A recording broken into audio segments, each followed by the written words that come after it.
These fall spawning fish like lake trout and whitefish in the Great Lakes here, they hatch out of the eggs. They have to dodge all kinds of predators. They have to avoid fishermen and anglers. It's coming back to this reef in northern Lake Michigan where it expects a safe haven for its eggs. These eggs are laid right on the reef. Almost as soon as those eggs hit the rocks, they're basically gobbled up by this invasive crayfish.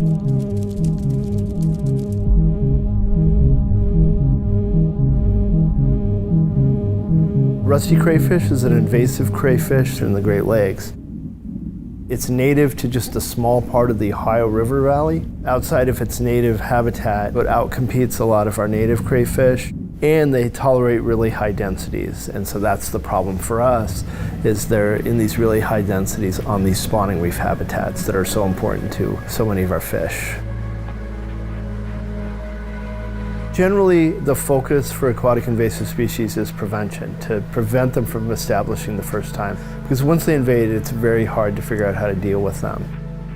We know it's impossible to control rusty crayfish everywhere that they occur, but one place that we can focus on where we might be able to have a real impact is on these spawning reefs, which are very important habitats for native fish where they deposit their eggs. Crayfish, we know, tend to come to these reefs at certain times of year that are also when our native fish are most vulnerable. So we kind of overlap our efforts with areas where we think we can have the biggest impact. Spawning reefs are very important habitats relative to their size. They're not that big, but they're engines of fish production in the Great Lakes. Spawning reef was a really good example of a place where we could reduce their numbers significantly and have a much larger impact on the Great Lakes.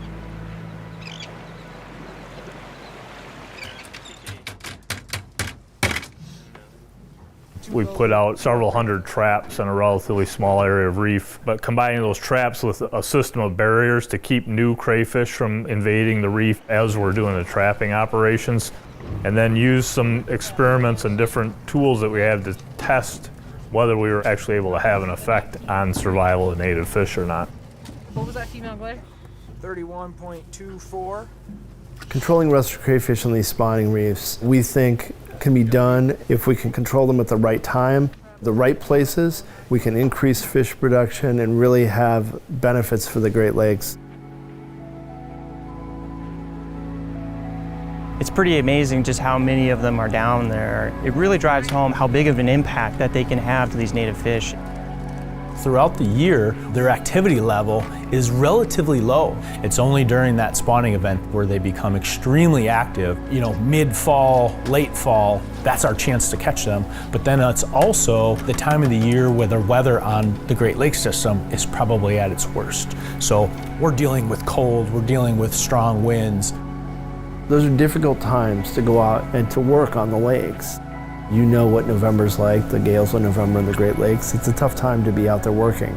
So as a result, there's a lot of knowledge that we lack, and we haven't built that understanding on those things.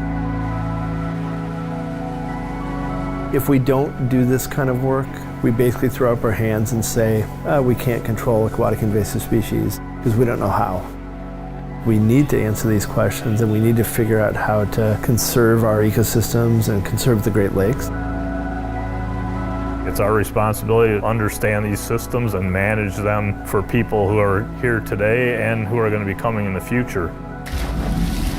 Doing the work to understand this problem is part of trying to leave the system as good or better than we found it.